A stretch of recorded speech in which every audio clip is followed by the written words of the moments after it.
اپنے رب سے آلو لنا ربک، آپ اپنے رب سے دعا کیجیے، پوچھیے، یبین لنا ما ہی، وہ آخر کیسی ہو، جو اس سب خصوصیات بولنے کے بعد پھر بولے وہ آخر کیسی ہونا چاہیے یہ پوچھیے۔ ان البقرہ تشابہ علینا، یہ سو باتیں بولنے کے بعد ہمارے لیے وہ گائے مشتبہ ہو گئی ہے، ہم کو سمجھ میں نہیں آ رہی کہ وہ کیسی ہے۔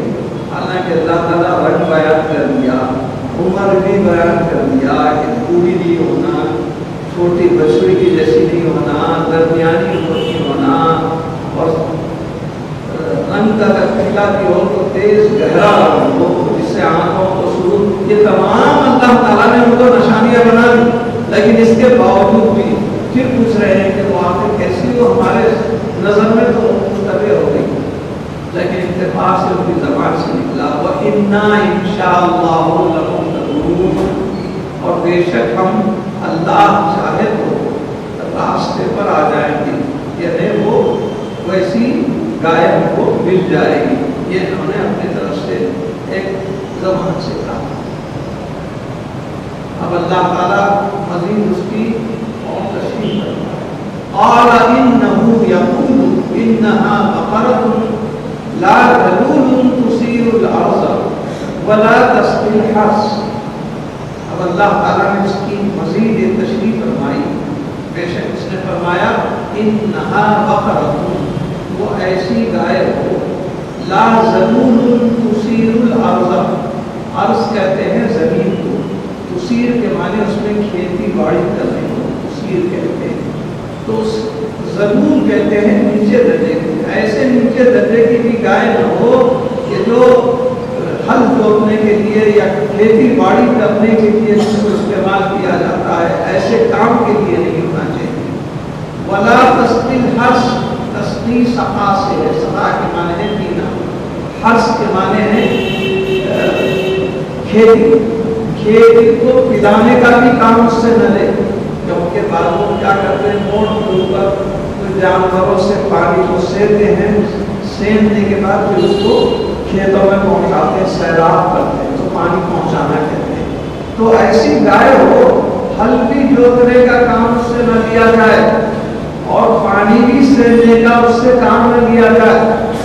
پھر دوسری عورت خاص نشانی مسلمۃ، تندرست، مسلمہ کے معنی ہے سلامتی سے، سلامت ہو، تندرست ہو، ہر لحاظ سے صحت مند ہو، لا شیعۃ فیہا، اور اس کے رنگ میں کہیں کوئی داغ نہ ہو، شیعۃ کے معنی ہے داغ۔ اللہ تعالیٰ نے اس گائے کی اتنی تفصیل بیان فرما دی ہے، سب چیزیں جس میں ہو وہ گائے کو لا کے ذبح کرو۔ الآن جئت بالحق، ہاں اب انہوں نے کہا اب ان کو سچ بات معلوم ہوئی کہ وہ کیسی ہونا چاہیے۔ دراصل اللہ تعالیٰ کی اس میں حکمت تھی، ایک شخص تھا، انتقال ہونے کی نوبت آئی، اس کو ایک ہی بیٹا تھا، اس کے یتیم ہونے کا جب اندیشہ ہو گیا تو اس نے ایک گائے کا بچہ جنگل میں چھوڑ دیا اور اللہ تعالیٰ سے عرض کرنے لگا رب العالمین میرے بعد یہ بچہ یتیم ہو جائے گا، جب بڑا ہوگا ذرا تو اس کے لیے کچھ ذریعے معاش ہونا چاہیے، میں تیری پناہ میں تیرے ہاتھ میں دے رہا ہوں، بھروسے پر اس کی تو حفاظت کرنا، اور یہ جب بچہ بڑا ہو جائے تو بچہ گائے بن جائے گی وہ اس کے حوالے کو کرنا۔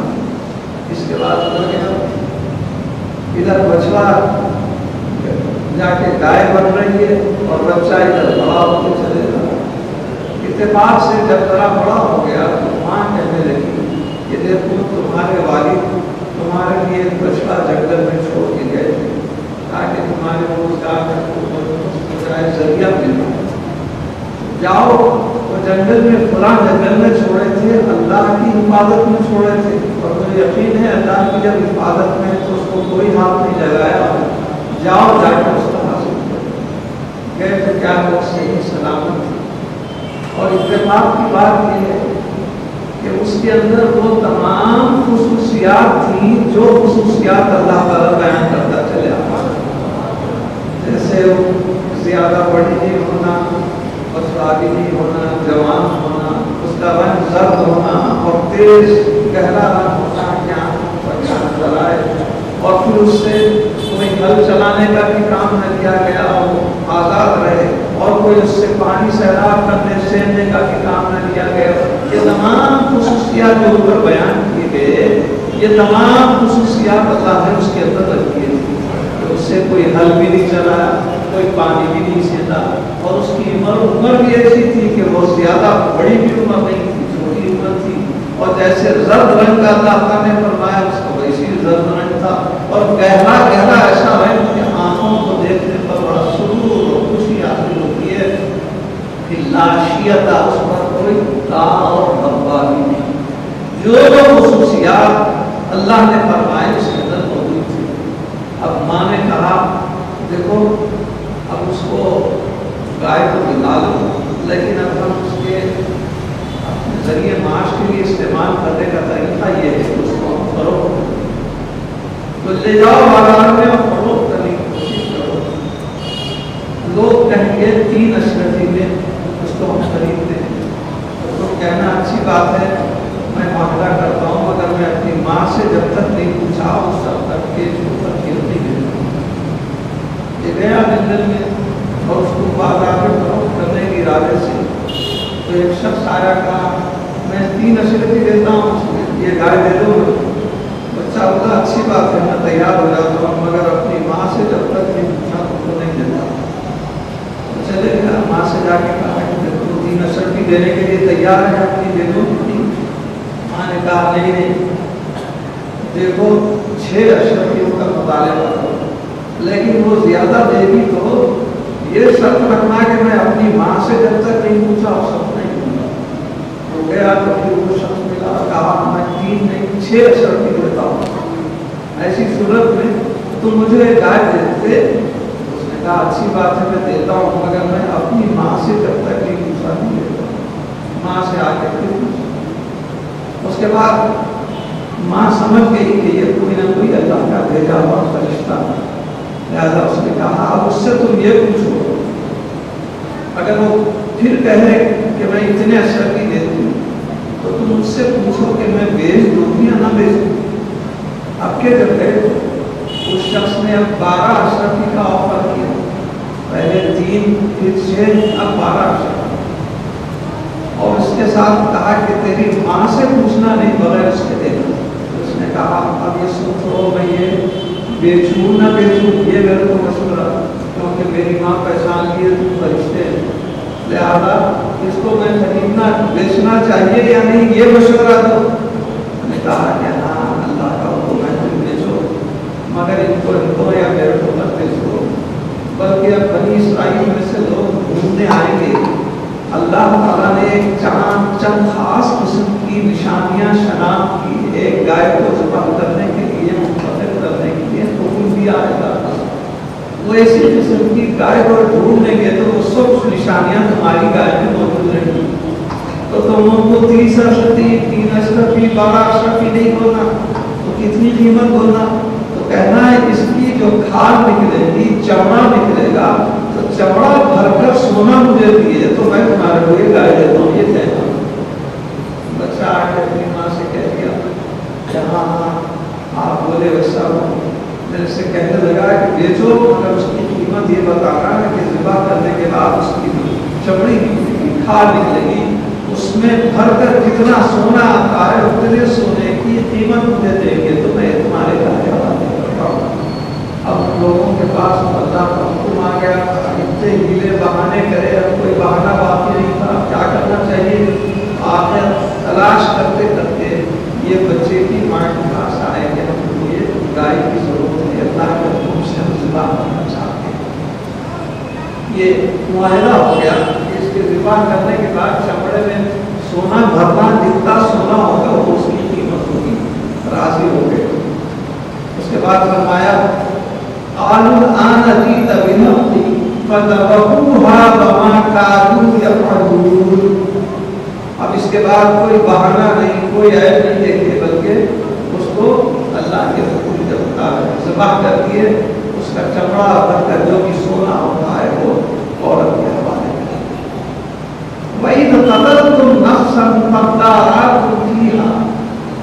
واللہ مخرج ما کنتم تکتمون. تو اب دیکھیے اللہ تعالیٰ فرماتا ہے فَإِذْ قَتَلْتُمْ، اور یاد کرو تم نے قتل کیا نفساً ایک شخص کو. وہ کون سا شخص تھا؟ عامل نامی شخص کو تم لوگوں نے قتل کیا. فَدَّارَأْتُمْ فِيهَا، بس تم اس کو چھپانا چاہتے تھے. وَاللَّهُ مُخْرِجٌ، اور اللہ تعالیٰ اس کو منکشف کرنا چاہتا تھا، اس چیز کو باہر لانا چاہتا تھا. ما کنتم تکتمون، تکتمون کے معنی جس کو پوشیدہ رکھنا چاہتے تھے، اسی چیز کو اللہ تعالیٰ ظاہر کرنا چاہ رہا تھا، اس لیے ذبح کا حکم دیا. یہ آیت جو 42ویں آیت ہے سورہ بقرہ کی، میں آپ کی معلومات کے لیے بہت سے بزرگوں کے پاس ایسے بچوں کو لے آتے ہیں جن کے پسلیاں ہو سکتی ہیں، ڈبے کی بیماری کہتے ہیں اس کو، ان کا تنفس ہوتے رہتا ہے اور پسلیاں آ کے اسکتی رہتی ہیں. تو بعض لوگ کیا پڑھتے ہیں کسی کو بتاتے نہیں. دراصل یہی آیت ہے، ہم آپ کو بتاتے ہیں. یہ 42ویں آیت ہے سورہ بقرہ کی. فَدَّارَأْتُمْ فِيهَا، کہ فَإِذْ قَتَلْتُمْ نَفْسًا فَدَّارَأْتُمْ فِيهَا وَاللَّهُ مُخْرِجٌ مَا كُنتُمْ تَكْتُمُونَ. تو اس بچے کو صبح میں اور شام میں لانا اور پسلیوں کے اوپر ایک ایسی چھری جس کا جو گھٹ ہے وہ گھٹ بھی ہاتھ کا ہونا چاہیے، لکڑی کا نہیں ہونا چاہیے، اور پیٹ پر اس کو پڑھتے جانا چاہیے اور اس کے اوپر سے اس چھری سے اتارتے چلے جانا چاہیے. تو 3 دن کے اندر اللہ تعالیٰ اس آیت شریفہ میں ایسی تاثیر ہے اس کی پسلیاں اور چلنا بھی بند ہو گئی. یہ اللہ تعالیٰ کا فضل ہے. ہم کو اجازت ہے، آپ سب لوگوں کو میں اجازت دیتا ہوں کہ اس کے اوپر عمل کرنے سے بچوں کی پسلیوں کا اچھلنا ہے تو وہ اللہ تعالیٰ نے فرمایا کہ دیکھو تم لوگ کو جس کو قتل کیے اس کے قتل کے راز کو چھپانا چاہ رہے تھے، مگر اللہ تعالیٰ اس کو ظاہر کرنا چاہ رہا تھا.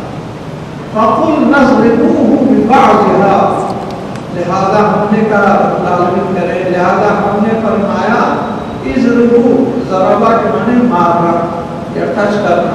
اضربوه بِبَعْضِهَا، اس کے جسم کا کوئی ایک ٹکڑا لے کر یہ مرے ہوئے عامل مقتول کے جسم کو لگاؤ یا مارو یا اس کو پٹو.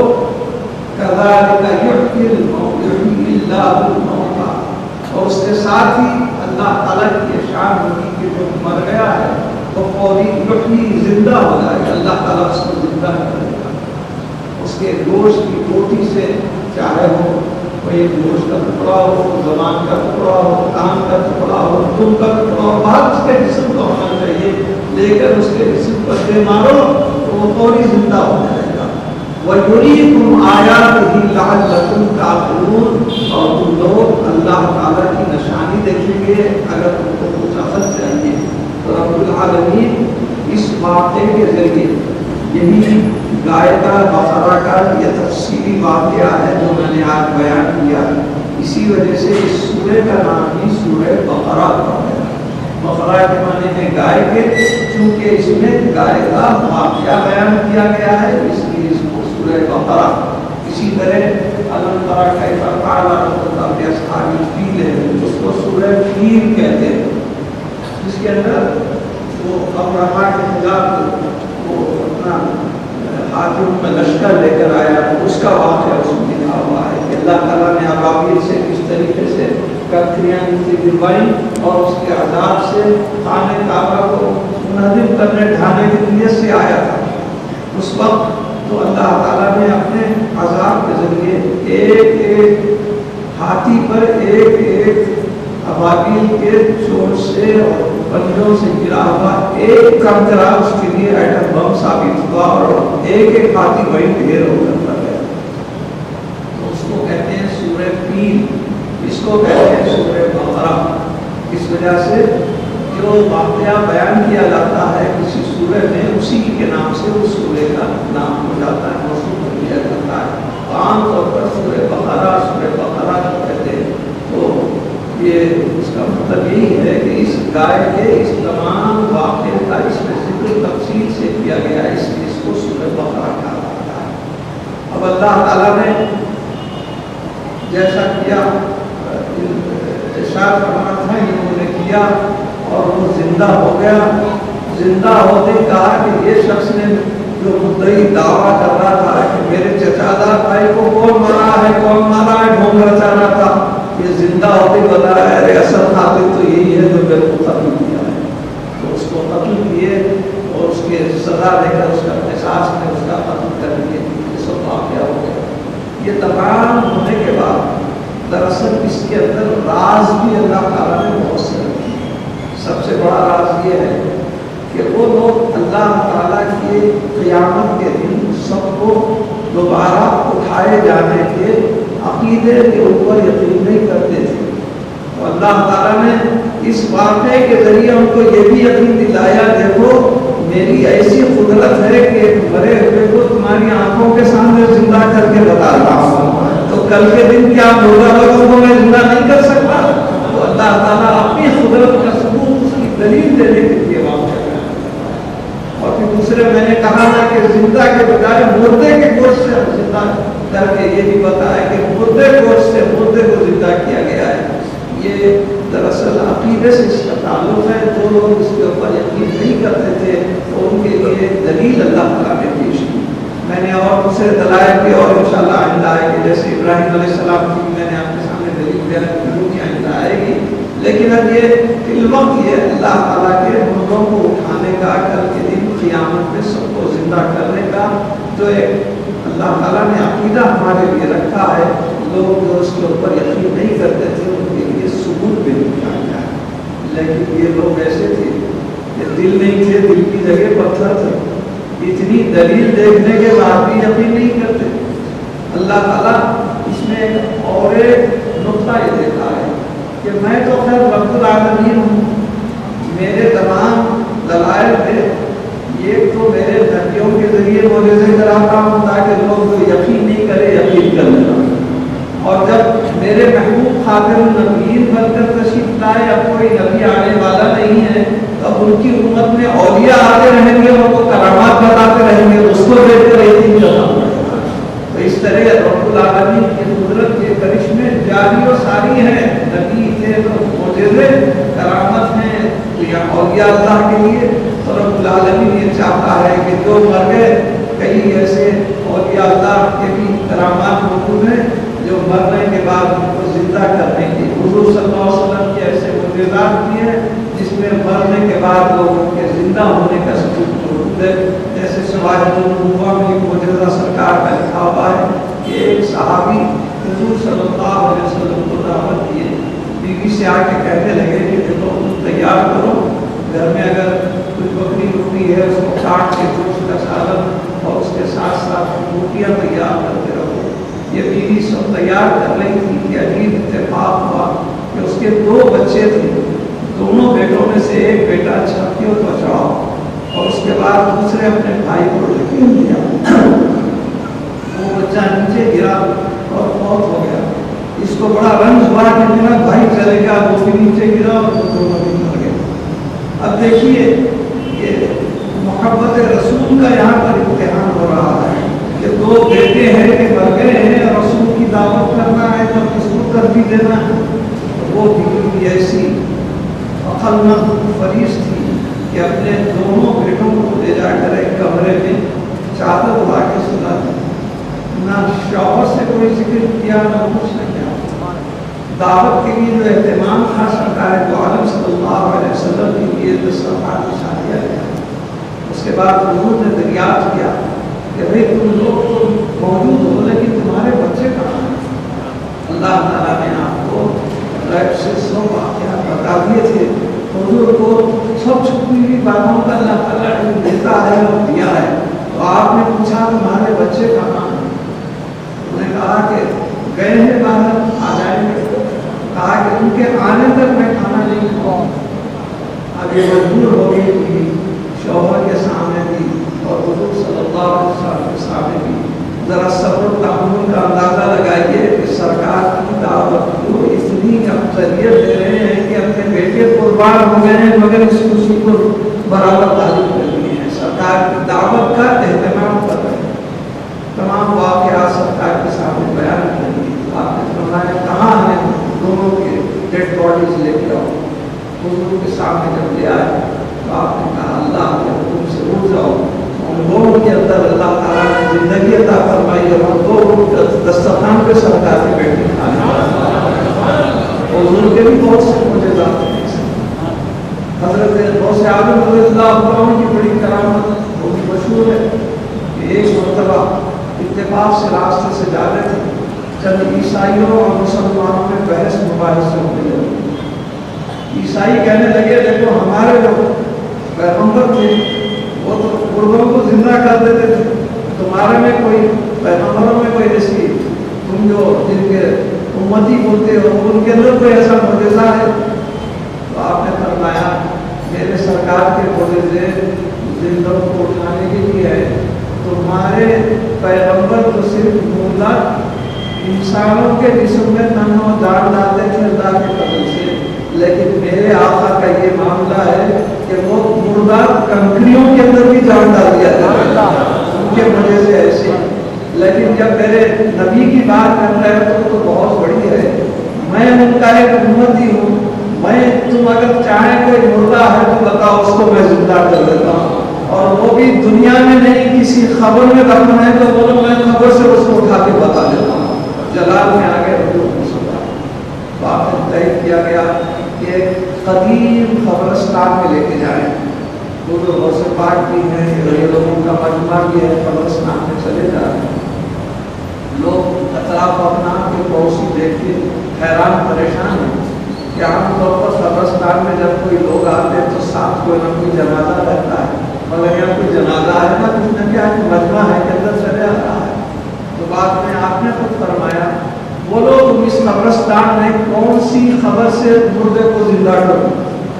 تو لوگ سلیکٹ کر کے پوری سب سے قدیم جو تھی وہاں پر آپ تشریف لے گئے, کھڑے ہو گئے.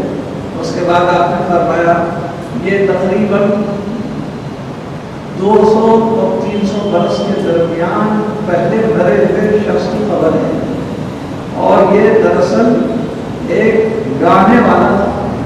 اب تم سے میں پوچھتا ہوں اس کو سیدھا زندہ کر کے بٹھاؤں یا گاتا گواتا زندہ کر کے بتاؤں؟ انہوں نے کہا آپ اتنا چیلنج دے رہے تو پھر اس کو گاتا گواتا ہی زندہ کیجیے. تو آپ نے 1 لاکھ اس قبر کو ماری اور اس کے بعد کہا اٹھ جا, کون کے الفاظ. لیکن اس کرامت میں خاص بات لکھی ہے, لکھا کہ تم بے اذنی تو میرے حکم سے اٹھ جا. عیسیٰ علیہ السلام فرماتے تھے تم بے اذن اللہ, اللہ کے حکم سے اٹھ جا. لیکن غوث اعظم نے فرمایا تم بے اذنی تم میرے حکم سے اٹھ جا. سب لوگوں نے دیکھا کہ وہ خبر کڑک گئی, اندر سے ایک شخص اٹھا گاتا گواتا اور کھڑے ہو گیا اور آپ کے خاموش ہو گیا. سب لوگ کرامت دیکھیں. تو اس طرح حضور غوث پاک ایک ولی ہوتے ہوئے بھی مردے کو زندہ کرنے کی کرامت کرتا ہے. لیکن اب آپ کے ذہن میں ایک شخص ہوا آ رہا ہوگا, وہ یہ کہ عیسیٰ علیہ السلام جیسے پیغمبر کو تم بے اذن اللہ کہتے تھے اور حضرت غوث پاک تم بے اذنی میرے حکم سے کیسا کہے. اس میں کتنا ہوا فرق ہو گیا. اس کے لیے بزرگان دین نے بڑی اچھی تشریحات کی. فرماتے ہیں ایک مثال دے کر, ایک لوہار کی بھٹی ہے, اس کے اندر آگ کے شعلے ہیں جو اوپر بلند ہو رہے ہیں. اب یہ لوہار چاہتا ہے کہ کسی لوہے کو اس میں پگھلا کر اپنے مرضی کا اوزار بنائے یا جو سائز کا جو بھی شیپ کا کوئی چیز بنانا ہے تو اس کو بنائے. تو یہ کرتا یہ ہے کہ باہر سے اس لوہے کو اس آگ میں ڈالتا ہے. تو فرماتے ہیں دیکھیے باہر جب تک وہ لوہا تھا تو دنیا کی تمام خصوصیات اس میں تھی کہ وہ کالے رنگ کا تھا, ہاتھ لگاؤ تو سخت تھا اور اس کا ٹیمپریچر نارمل تھا. لیکن جب اس کو اس کے اندر ڈال دیا جاتا ہے لوہا کی طرف سے تو اس کی پراپرٹیز ختم ہوتی فنا ہو جاتی ہیں. اب یہ جو یہ دہکنے والا یہ جو فرنیس ہے اس کی پراپرٹیز اس میں آ جاتی ہیں. تنور اس کے اندر جانے کے بعد یہ اب سخت لوہا نہیں رہتا، اس کی سختی ختم ہو کر وہ پگھلنا شروع ہوتا ہے، اور جیسے یہ شعلے ہیں اسی طریقے سے یہ ہوا بھی بن جاتا ہے۔ علاوہ ازیں اس کا رنگ کالا تھا، لیکن اس دہکتے ہوئے آگ کے اندر جانے کے بعد آگ کا رنگ لال ہو جاتا ہے اس کا۔ اور یہی نہیں، اس کا ٹیمپریچر باہر نارمل تھا، لیکن یہاں آنے کے بعد بالنگ ٹیمپریچر ہو جاتا ہے۔ لیکن اس کے بعد پھر اسی کو باہر نکالیے تو تھوڑی دیر کے بعد وہ اپنی اوریجنل پراپرٹیز میں چلے آ جاتا ہے، کہ پھر سخت بن جاتا ہے، پھر رنگ اس کا کالا ہو جاتا ہے، اور اس کے ساتھ اس کا ٹیمپریچر نارمل ہو جاتا ہے۔ یہ مثال دے کر فرماتے ہیں اللہ والے بھی جب اپنی ذات کو رب العالمین کی محبت اور عشق میں جھونک دیتے ہیں تو اس کے اندر ان کی اپنی پراپرٹیز نہیں رہتی ہے، فنا باللہ ہو جاتے ہیں۔ اور جیسے وہ لوہار آگ کا کام اس سے لیتا ہے تو اللہ تعالیٰ اپنے بندے سے اپنا کام لیتا ہے۔ لہٰذا یہاں پر اللہ تعالیٰ کی قدرت کا ایک کرشمہ رہتا ہے کہ جب اللہ والے اللہ کے جلال میں اللہ تعالیٰ کے قدرت کے کرشمے میں اپنے کو فنا کر دیتے ہیں تو اس وقت اللہ تعالیٰ ان کی زبان سے جو بھی الفاظ نکالتا ہے تو اس وقت اللہ کی طرف اس کا اشارہ ہوتا ہے۔ اسی لیے بسم اللہ کہنے کے بجائے آپ نے تو کہنے کا مطلب یہ ہے کہ اللہ تعالیٰ مردوں کو زندہ کرنے کا جو طریقہ ہے اس زمانے سے بھی یہ پھر جاری ہوا ہے۔ بنی اسرائیل کے زمانے میں بھی اللہ تعالیٰ نے بتایا، ابراہیم علیہ السلام کے زمانے میں بتایا، اور اس کے بعد جتنے انبیاء علیہ السلام تھے ان کے زمانے میں معجزوں کے ذریعے بتایا، اور سرکار کے بعد اب قیامت آنے والے جتنے اولیاء اللہ ہوں گے ان کی کرامتوں کے ذریعے بتائے گا کہ رب العالمین میں یہ قدرت ہے کہ اپنے بندوں کے ذریعے جو بندے مردہ ہو جاتے ہیں ان کو زندہ کر کے بتاتے ہیں۔ تو جب یہ سامنے تمہارے مثال دیکھ رہے ہو تو پھر کل کے دن قیامت میں اللہ تعالیٰ سب کو زندہ کرے گا، اس کے عقیدے